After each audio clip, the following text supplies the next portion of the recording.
لله نحمده ونستعينه ونستغفره ونؤمن به ونتوكل عليه ونعوذ بالله من شرور أنفسنا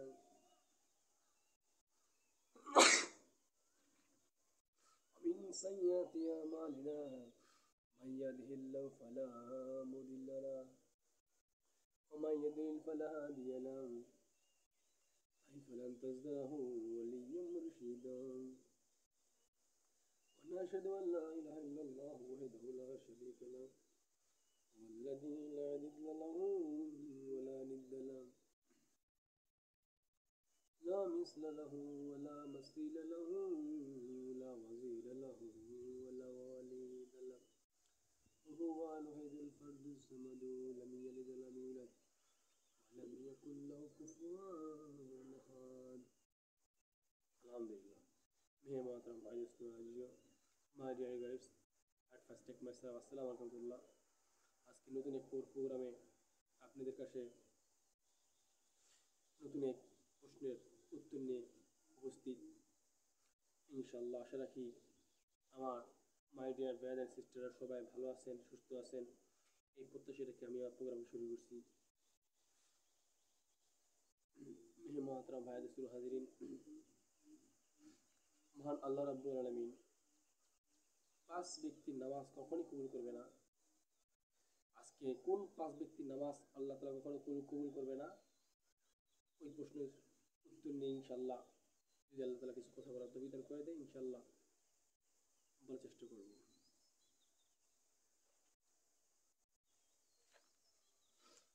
যে 5 ব্যক্তির নামাজ আল্লাহ তাআলা কখনো কবুল করবেন না, সেই ধরনের 5 ব্যক্তি হচ্ছে, 1 নম্বরে যারা মদ খায়, মাতাল হয়ে থাকে, মাতাল হয়ে গুনার কাজ করে। মদ খেলে মানুষ মাতাল হয়ে যায় আর যে কোনো গুনার কাজ করতে ইচ্ছুক হয়ে যায় এবং গুনার কাজ করে ফেলে। মদ খোরের নামাজ আল্লাহ তাআলা কখনো কবুল করবে না। 2 নম্বর, ওই ব্যক্তি পিতা মাতার অবাধ্যকারী সন্তান, যে সন্তান পিতা মাতার কথা শোনে না, পিতা মাতাকে কষ্ট দেয়, পিতা মাতার আদেশ উপদেশ মানে না, পিতা মাতার কথার অবাধ্য হয়ে কাজ করে, ওই সন্তানের নামাজকে আল্লাহ কখনো কবুল করবে না। 3 নম্বর, ওই ব্যক্তি যে স্ত্রী তার হাজব্যান্ডের সাথে রাগ করে, যে স্ত্রী তার হাজব্যান্ডের সাথে রাগ করে পরপুরুষের সাথে রাত কাটায়, যে স্ত্রী তার হাজব্যান্ডের সাথে রাগ করে বিছনা থেকে সরে আরেক বিছনায় গিয়ে ঘুমায়, যে স্ত্রী তার হাজব্যান্ডের সাথে রাগ করে ঝগড়া করে, সেই স্ত্রীর নামাজ আল্লাহর দরবারে কখনো কবুল হবে না।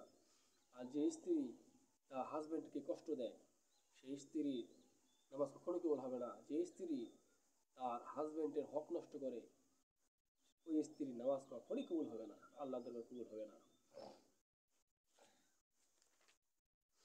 রাসূলুল্লাহ সাল্লাল্লাহু আলাইহি সাল্লাম বলছেন,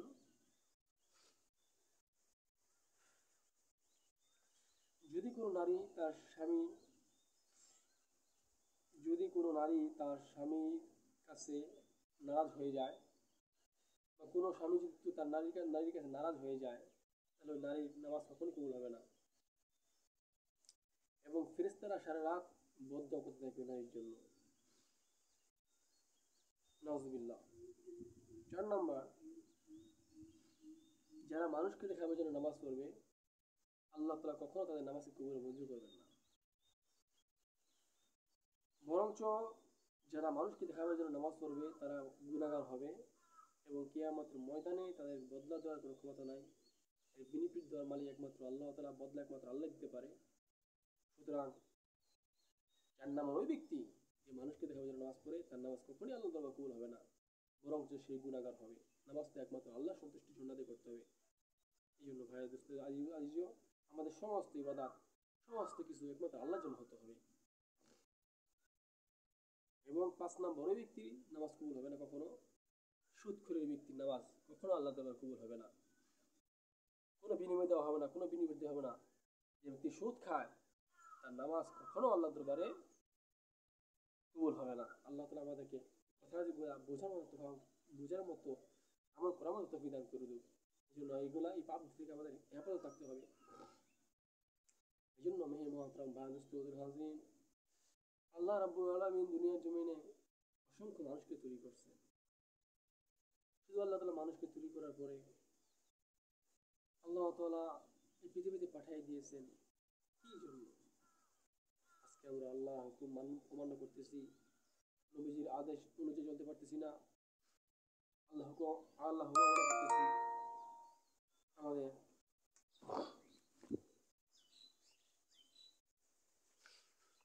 আজকে আমরা আল্লাহ হুকুম অমান্য করতেছি, নবীজির তরিকা অমান্য করতেছি।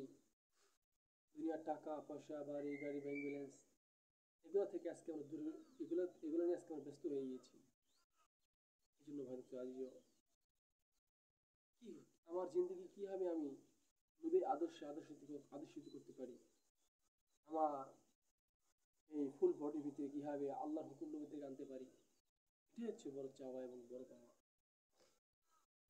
কারণ আমরা ততক্ষণ পর্যন্ত প্রকৃত মুসলমান হতে পারবো না যতক্ষণ পর্যন্ত না আমরা নবীজির আদর্শে আদেশিত হতে পারি। আল্লাহ হুকুম নবী থেকে মানতে হবে। দুনিয়ার সর্বক্ষেত্রে, দুনিয়ার সব ধরনের লাইনে আমাদের আল্লাহর হুকুম নবী থেকে মাস্ট বি থাকতে হবে, কারণ আমরা মুসলমান। এই জন্য দ্যাট মিনস মুসলমান হিসেবে আমাদের কাজ মুসলমানের মতো হতে হবে, কিন্তু আজকে আমাদের কাজ অমুসলিমদের মতো, অমুসলিমদের চেয়ে নিকৃষ্ট। কারণ হচ্ছে সুদ দাড়ি টুপিওয়ালা লোকটাই খায়, জেনা দাড়ি টুপিওয়ালা লোকটাই করে, গীবত দাড়ি টুপির আলা লোকটাই করে, চুকুলখড়ি দাড়ি টুপিওয়ালা লোকটাই করে, অন্যায় অবিচার দাড়ি টুপি লোকটাই করে, হাজি হাজি লোক সেও কি অন্যায় করে। এই জন্য ভাই দোস্ত আজিও আমরা মুসলমান, মুসলমান হয়ে জেনা দাড়ি টুপিওয়ালা লোকটাই করে। এই জন্য ভাই দোস্ত আজিও আমরা মুসলমান হিসেবে আমাদের কাজ অমুসলিমদের চেয়ে খারাপ হয়ে গেছে, নিকৃষ্ট হয়ে গেছে। এই জন্য আমাদের জিন্দগি পরিবর্তন করতে হবে। এই সুদ ঘুষ চুরি জেনা ব্যভিচার অন্যায় অত্যাচার অত্যাচার এগুলো আমাদের ত্যাগ করতে হবে।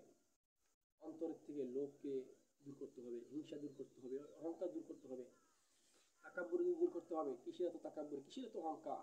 স্টপ, অনেক হয়েছে, আর না।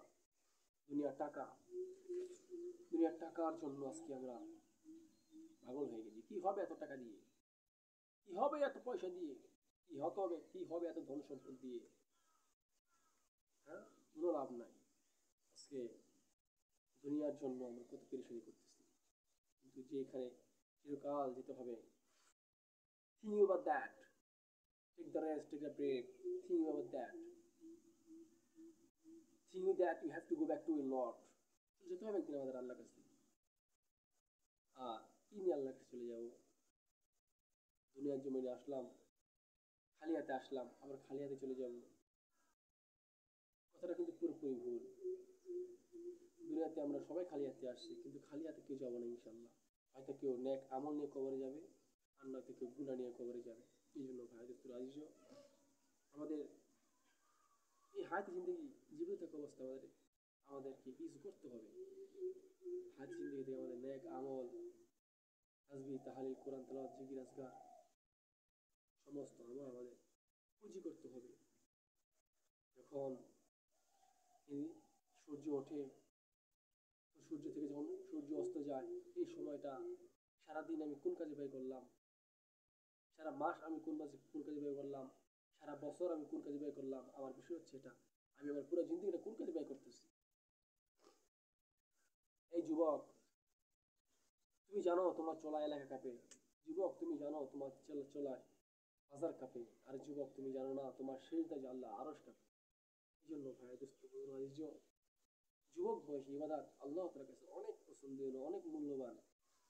আর যুবক বয়সে ইবাদত আল্লাহ তাআলা কবুল করেন, ম্যাক্সিমাম ইবাদত আল্লাহ তাআলা কবুল করেন। কারণ যুবক বয়সে মানুষ নিজেকে কন্ট্রোল করতে পারে, গুনাহ থেকে কন্ট্রোল করার চেষ্টা করলে গুনাহ থেকে বিরত থাকতে পারে, এবং অন্য অন্য ধরনের যে যাবতীয় যে কাজকর্ম আছে সব থেকে নিজেকে হেফাজত রাখতে পারে এবং জোয়ান বয়সে তার মস্তিষ্ক ব্রেন সব কিছু এগুলো ঠিক থাকে এবং তার যৌবন ঠিক থাকে, তার যৌবনের শক্তিতে যে কোনো আমলে সে ওই যৌবনের শক্তিটা করতে পারে। কিন্তু বৃদ্ধ হলে আর সম্ভব হয়ে থাকে না, কারণ বৃদ্ধ হওয়ার পরে মানুষ যখন ইন্তেকাল করে তখন 10 বছর প্রায় বিছানার ভিত্তি সে ভর্তি থাকে, কি করবে আর। এই জন্য এই জীবন বয়সে এই আমাদের এই জীবন বয়সটাকে আল্লাহ তারা নিজেও পছন্দ করেন, নবীজিও পছন্দ করেন। আর জীবন বয়সে ইবাদত হচ্ছে আসল ইবাদত। এই জন্য এই জীবন বয়সে আমাদের বেশি বেশি করে আমল করতে হবে, বেশি বেশি ইবাদত করতে হবে। এই জন্য আমাদের পিতা মাতার সাথে আমাদের সবাইকে ভালো ব্যবহার করতে হবে, সৎ ব্যবহার করতে হবে, মায়াবী আচরণ করতে হবে, হুম? দয়ালু দয়ালু আচরণ করতে হবে, দয়া দেখাতে হবে। আজকে আমরা কি করি? আজকে আমরা দুনিয়ার জমিনে আসলাম, কিন্তু দেখা যায় যে ছেলে সন্তান মানুষ করার জন্য, যে ছেলে সন্তান দুনিয়াতে প্রতিষ্ঠিত করার জন্য তার পিতামাতা কত কষ্ট করে, কত পরিশ্রম করে। তার পিতা ব্যবসা করে, চাকরি করে, অফিস করে, আদালত করে, যে ধরনের ক্ষেত করে, কৃষি করে, যেটাই করুক না কেন, পিতা ছেলে সন্তানের জন্য কত কষ্ট করে টাকা উপার্জন করে। বাজারে যায়, একটা খাদ্য খেতে মন চায়, একটা ফল খেতে মন চায়, ফলটা কিনে না।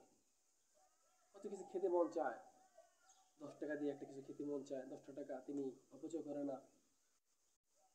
ভালো একটা জামা পরে না ছেলে সন্তানের ভবিষ্যতের জন্য, ভালো একটা খাদ্য খায় না, ভালো একটা বাসস্থান করতে পারে না ছেলে সন্তানের ভবিষ্যতের জন্য, ভালো একটু শান্তিতে রাত কাটাতে পারে না, হ্যাঁ, ঘুম আসে না ছেলে সন্তানের ভবিষ্যৎ চিন্তার জন্য, হ্যাঁ, একটু কত পেরেশানি।